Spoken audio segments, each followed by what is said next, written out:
오늘 설교 제목은 모세를 준비하시는 하나님입니다. 성경에서 창세기는 말 그대로 세상을 창조하는 이야기, 그리고 한 민족을 세우시는 하나님을 통해 하나님의 구원 계획이 시작되는 이야기가 함께 들어갑니다. 그런데 이 출애굽기는 좀 독특합니다. 이 출애굽기의 출이란 단어 자체가 떠난다 혹은 탈출한다는 뜻이 됩니다. 그래서 실제로 초창기 때 번역은 탈출기입니다. 그러면 애굽은 무슨 말일까요? 물론 우리가 알다시피 애굽은 지금의 이집트를 얘기합니다. 그런데 왜 이집트가 애굽이 되었을까요? 이 애굽이라는 단어는 원래 중국어 한자로 애급입니다. 이 애급을 한국 사람이 받아 적고 그 발음을 읽으려고 하니 좀 힘들어져서 애급에서 애굽으로 바뀌게 된 것입니다. 이 발음상 부드럽게 하기 위해서입니다. 애급은 결국 이집트를 중국어로 차용해서 사용한 단어입니다. 그래서 이 이집트를 탈출하는 이야기가 바로 출애굽입니다. 창세기의 마지막 부분은 요셉에 의해서 가나안 땅에 정착하여 살던 이스라엘 민족이 큰 기근을 피해 애굽 땅으로 옵니다. 그리고 잘 살았다면 좋겠지만 그랬다면 계속 창세기가 계속되었을 겁니다. 근데 갑자기 이야기가 급변합니다. 출애굽기 1장 8절입니다. 요셉을 알지 못하는 새 왕이 일어나 애굽을 다스리니. 애굽 땅에 정착해서 잘 살던 요셉의 민족, 즉 이스라엘 민족이 요셉을 모르는 애굽의 새 왕의 지배를 받고 상황은 바뀌게 됩니다. 번성했던 이스라엘 민족을 자신들의 건축물을 건설하는 데 동원시킵니다. 출애굽기 1장 11절입니다. 감족들은 그들 위에 세우고 그들에게 무거운 짐을 치워 괴롭게 하여 그들에게 바로를 위하여 국고성 비돔과 라암셋을 건축하게 하니라. 이렇게 하면서 출애굽이 시작됐습니다. 그러다가 애굽 왕은 이스라엘 민족이 더 번성하고 강해지니 이 히브리 산파들, 즉 출산을 돕는 그 산파들, 아기를 낳을 때 도와주는 사람들에게 아들이 태어나면 죽이고 딸이 태어나면 살려두라고 말합니다. 출애굽기 1장 16절입니다. 이르되 너희는 히브리 여인을 위하여 해산을 도울 때에는 그 자리를 살펴서 아들이거든 그를 죽이고 딸이거든 살려두라. 그러나 히브리 산파들은 하나님을 더 두려워하기 때문에 아들이라도 살려주었습니다. 이 히브리 산파들에 의해서 이스라엘 민족은 더 번성하고 강해졌습니다. 그래서 바로는 새로운 명령을 내립니다. 아들이 태어나면 바로 나일강에 던지고 딸이면 살려두라고 했습니다. 이때 태어난 사람이 모세입니다. 모세의 어머니도 바로의 명령으로 아들을 나일강에 버릴 수밖에 없었습니다. 그러나 하나님의 도우심으로 인해 버려진 모세는 애굽 왕 바로의 딸에게 발견됩니다. 그래서 그의 아들이 되고 모세라는 이름을 얻게 됩니다. 출애굽기 2장 10절입니다. 그 아이가 자라 바로의 딸에게로 데려가니 그가 그의 아들이 되니라. 그가 그의 이름을 모세라 하여 이르되 이는 내가 그를 물에서 건져내었음이라 하였더라. 이 모세라는 이름의 의미가 바로 물에서 건져내었다. 이후 모세는 애굽의 왕실에서 자랍니다. 그러나 히브리 사람을 돕다가 그만 애굽 사람을 살해한 사건이 생깁니다. 이 일로 히브리 사람들에게 소문이 나고 결국 바로의 귀까지 들리게 됩니다. 그래서 모세는 미디안 땅으로 도망갑니다. 거기서 아내 십보라를 만나 아들을 낳게 됩니다. 그의 이름이 게리솜입니다. 출애굽기 2장 22절입니다. 그가 아들을 낳음에 모세가 그의 이름을 게르솜이라 하여 이르되 내가 타국에서 나그네가 되었음이라 하였더라. 모세도 그 자신이 나그네, 즉 외국인이라는 사실을 인지했습니다. 그래서 언젠가는 그의 고향으로 돌아가야 함을 그는 알았습니다. 그리고 하나님의 마음이 나옵니다. 출애굽기 2장 23절에서 25절까지 말씀입니다. 여러 해 후에 애굽 왕은 죽었고 이스라엘 자손은 고된 노동으로 말미암아 탄식하며 부르짖으니 그 고된 노동으로 말미암아 부르짖는 소리가 하나님께 상달된지라. 하나님이 그들의 고통 소리를 들으시고 하나님이 아브라함과 이삭과 야곱에게 세운 그의 언약을 기억하사 하나님이 이스라엘 자손을 돌보셨고 하나님이 그들을 기억하셨더라. 어쩌면 이 창세기 후반부에서 지금까지의 일을 딱 이 구절로 요약할 수 있습니다. 하나님께서는 요셉이 죽고 요셉을 모르는 왕이 즉위했을 때부터 이스라엘 민족을 구원할 준비를 하셨습니다. 오늘 본문 1절입니다.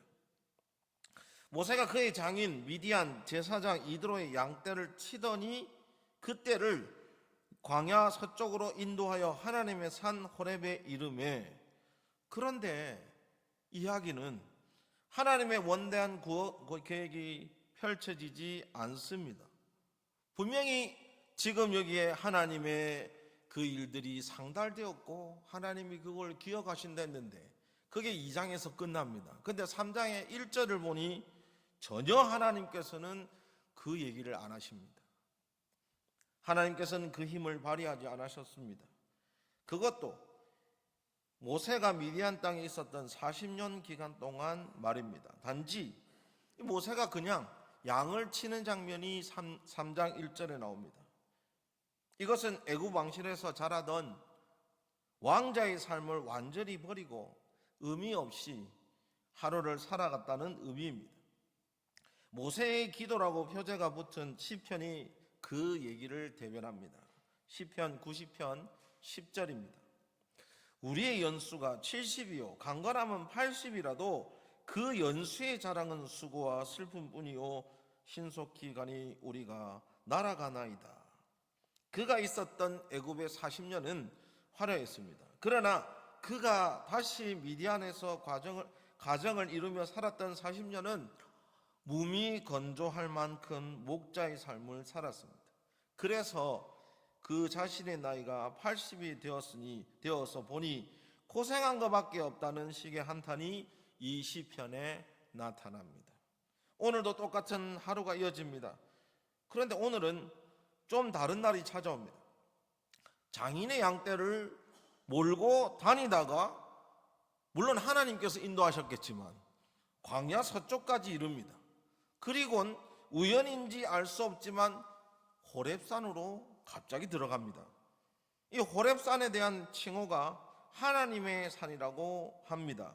언제부터 그렇게 불렸는지는 알 수 없으나 출애굽기 사건과 가나안 땅에 입성한 후에 이름을 불렀을지도 모릅니다. 그러나 그런 일들이 전에 불렀더라면 아마도 이 산의 모습이었을 겁니다. 그러나 우리가 확실히 느낄 수 있는 것은 하나님의 산이라는 이름과 함께 하나님의 임재입니다. 하나님의 산이라는 명칭 하나만 보더라도 하나님께서 이 산에서 모세와 만날 것을 우리는 먼저 알 수 있습니다.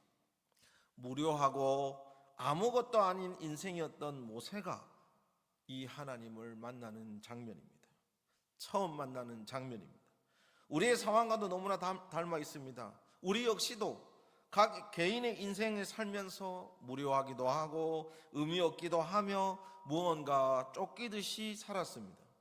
모세가 40년간을 장인에게 봉사한 결과는 여전히도 장인의 양떼를 몰아 여기저기 다니며 풀을 먹이는 목자일 뿐입니다. 우리도 여전히 바쁜 일상 속에 살면서 가지고 싶은 것만큼 얻지는 못했습니다. 그런데 그때 하나님께서 우리를 부르십니다. 아무것도 아닌 우리를 하나님께서 부르십니다. 모세는 그렇게 호렙산으로 들어갑니다. 우리의 삶 속에서도 하나님께서 우리의 삶으로 들어오셨습니다. 처음 모세가 만난 것은 이 불이 붙은 떨기나무입니다. 2절입니다. 여호와의 사자가 떨기나무 가운데서 나오는 불꽃 안에서 그에게 나타나시라. 그가 보니 떨기나무에 불이 붙었으나 그 떨기나무가 사라지지 아니하는지라. 아마도 여러분들이 불이 붙은 떨기나무, 아니 그냥 옆에 있는 그냥 나무가 불이 붙어 있으면 화재라고 생각하고 불 끌 생각하겠지. 다 놀랬을 겁니다. 무슨 일이 내 눈앞에 보이는 걸까? 이게 말이 되는 걸까? 나무가 타버리지 않는 것이 얼마나 무섭고 놀라운 일입니까? 아마도 우리 자신들은 이렇게 말할 겁니다.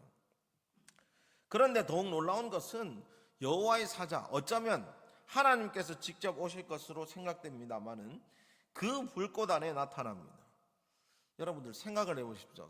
나무가 불타고 있는데 그 안에 여호와의 사자가 가만히 앉아있고 쳐다보고 있으면 어떤 느낌? 이 기이한 상황을 어떻게 봐야 되나? 기절초풍할 일입니다. 그러나 하나님께서 이렇게 우리에게 나타나셨습니다.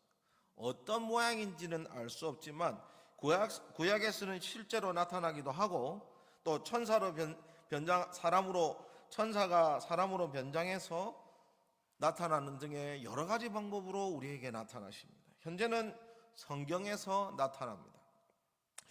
우리는 엄청 놀라 뒤로 자빠질 장면인데 이상하게도 모세는 오히려 무덤덤합니다. 3절입니다.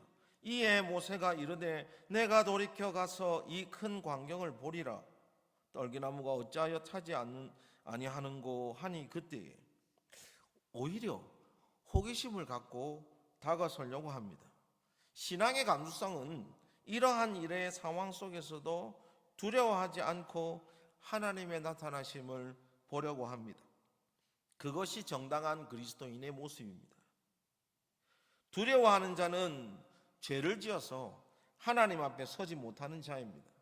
물론 모세가 애굽 사람을 죽인 일이 있지만 그런 죄를 말하는 것이 아닙니다. 하나님 앞에서 하나님의 율법대로 살아갔느냐를 보는 겁니다. 이것이 신앙의 감수성입니다. 모세는 두려워하지 않고 현상을 이해하려고 합니다. 그것이 우리가 봐야 할 모습입니다. 그렇게 자세히 보고 면밀히 봐야 하나님의 음성을 들을 수 있습니다. 요한일서 1장 1절입니다. 태초부터 우리는 생명의 말씀에 관하여는 우리가 들은 바요 눈으로 본 바요 자세히 보고 우리의 손으로 만진 바라. 예수님께서 하신 모든 말씀을 듣고 눈을 보았으며 곰곰이 생각했으며 직접 느꼈던 요한의 편지에서 우리는 똑같은 대목을 발견할 수 있습니다.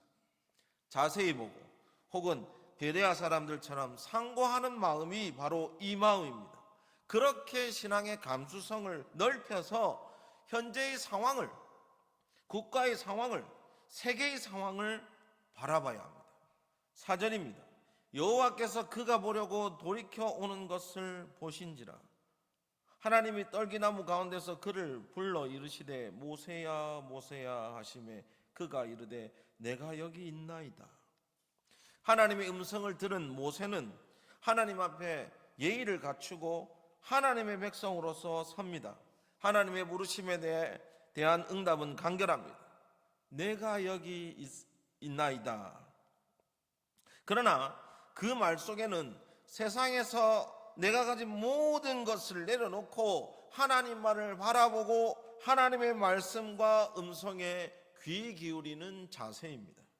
이스라엘 민족은 하나님에 대한 사랑을 받았으나 원망만 쏟아냈습니다. 하나님께서 나를 사랑하셨는데 언제 사랑하셨습니까? 하나님께서 우리를 구원하셨는데 나를 언제 구원하셨습니까? 여전히 춥고 배고프며 힘듭니다. 말라기 1장 2절 상반절의 말씀입니다. 여호와께서 이르시되 내가 너희를 사랑하였노라. 너희는 이르기를 주께서 어떻게 우리를 사랑하셨나이까 하는도다. 원망을 하나님께 올려드립니다. 그러나 그것은 잘못된 자세입니다. 하나님께 원망하기 전에 하나님께 먼저 감사하며 예의를 갖추어 살아가는 자세가 필요합니다.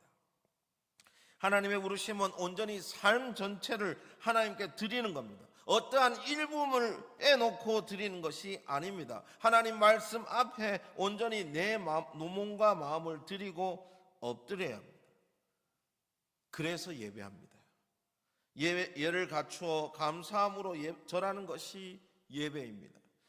아무것도 아닌 나를 하나님께서 나를 불러주시고 하나님의 자녀로 만드시며 하나님 나라의 백성으로 삼아주셨기에 감사함이 넘칠 수밖에 없습니다.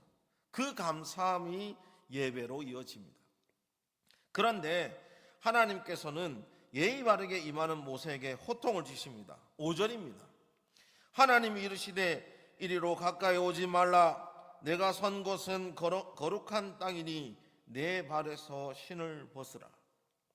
고대 근동에서는 신발을 신고 성스러운 장소 혹은 거룩한 장소에 들어가는 것을 불경스러운 일로 여깁니다. 예를 들어 애굽에서는 왕 앞에 나올 때 신발을 벗습니다. 신을 벗는 행위는 아마도 하나님 앞에 예의를 갖추라는 의미일 수 있습니다. 혹은 종으로서의 순종의 자세입니다. 좀 더 다르게 본다면 죄 많은 더러운 인간이 거룩한 하나님 앞에 설 때의 자세이기도 합니다. 또한 한편으로는 하나님의 소유됨을 인정하는 자세입니다. 그렇게 모세는 신을 벗었습니다. 이 사건 이후로 신을 벗는 장면은 한 번 더 나옵니다. 그 한 번은 여호수아가 여호와의 군대대장을 만나는 장면입니다. 여호수아 5장 15절입니다. 여호와의 군대대장이 여호수아에게 이르되 내 발에서 신을 벗으라. 내가 선 곳은 거룩하니라 하니 여호수아가 그대로 행하니라. 우리의 마음도 마찬가지입니다. 하나님께서 나를 불렀을 때에 나의 자세도 역시나 신을 벗는 마음과 같아야 합니다. 단순히 하나님께서 나를 부른 것이 아니라 우리 일생에 크나큰 변화가 시작됨을 의미합니다. 호렙산으로 올라간 모세는 우연이든 필연이든 하나님을 만났습니다. 그리고 신앙의 감수성으로 하나님 음성에 응답했습니다. 그리고 하나님 앞에 예의를 갖추어 하나님의 마음을 청종했습니다. 우리도 하나님의 부르심에 순전히 반응해야 합니다. 이건 나의 일이 아니야. 하나님께서 다른 사람을 부르는 것이라고 생각해서는 안 됩니다. 하나님의 부르심에 신앙의 감수성으로 깊이 묵상하며 기도하며 하나님의 부르심에 반응해야 합니다. 하나님의 부르심은 온전히 하나님 말씀 안에만 있지 않습니다. 때로는 내 옆에 사람의 조언에서 일상의 생활에서 찾을 수 있습니다. 하나님의 방법은 각자의 여건에 맞게 우리가 가장 이해할 수 있게 사용하십니다. 하나님의 명령을 받은 모세는 하나님을 경외함으로 얼굴을 가립니다. 이 행동 역시 신을 벗는 행위와 같은 것입니다. 6절입니다. 또 이르시되 나는 내 조상의 하나님이니 아브라함과 하나님과 이삭의 하나님 야곱의 하나님이라. 모세가 하나님 배웠기를 두려워하여 얼굴을 가리매 이제 하나님께서 모세를 부르신 이유를 밝혀주십니다. 7절입니다. 여호와께서 이르시되 내가 애굽에 있는 내 백성의 고통을 분명히 보고 그들의 감독자로 말미암아 부르짖음을 듣고 그 근심을 알고. 하나님께서는 이스라엘 민족이 애굽 땅에 와서 요셉을 모르는 왕이 즉위하여 이스라엘 민족을 괴롭힐 때부터 함께 하셨습니다. 계속 지켜보고 계시며 하나님의 때를 찾으셨습니다. 이제 자신의 백성의 고통을 보시고 하나님께서 그들을 가나안 땅으로 인도하실 것을 말씀하십니다. 8절입니다. 내가 내려가서 그들을 애굽인의 손에서 건져내고 그들을 그 땅에서 인도하여 아름답고 광대한 땅, 젖과 꿀이 흐르는 땅, 곧 가나안 족속, 헷 족속, 아모리 족속, 브리스 족속, 히위 족속, 여부스 족속의 지방에 데려가려 하노라.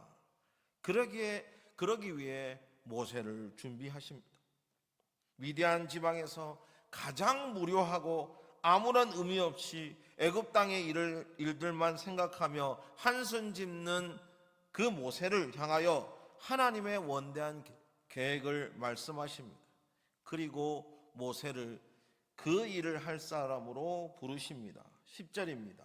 이제 내가 너를 바로에게 보내어 너에게 내 백성 이스라엘 자손을 애굽에서 인도하여 내게 하리라. 하나님께서 일을 하실 때 인간을 도구로 사용하십니다. 그러나 아무 인간인만을 세우는 것이 아니라 하나님을 향한 확고한 믿음을 가진 자를 부르십니다. 모세도 아브라함과 이삭, 야곱의 하나님이 자신의 하나님을 알았기에 그 앞에서 얼굴을 가렸습니다. 하나님께 대한 확고한 믿음을 가진 신실한 그리스도인이었기에 그렇게 부르심을 받았습니다. 하나님의 언약을 믿고 하나님 말씀에 순종하는 자에게 하나님께서는 지상명령의 사명을 주셨습니다.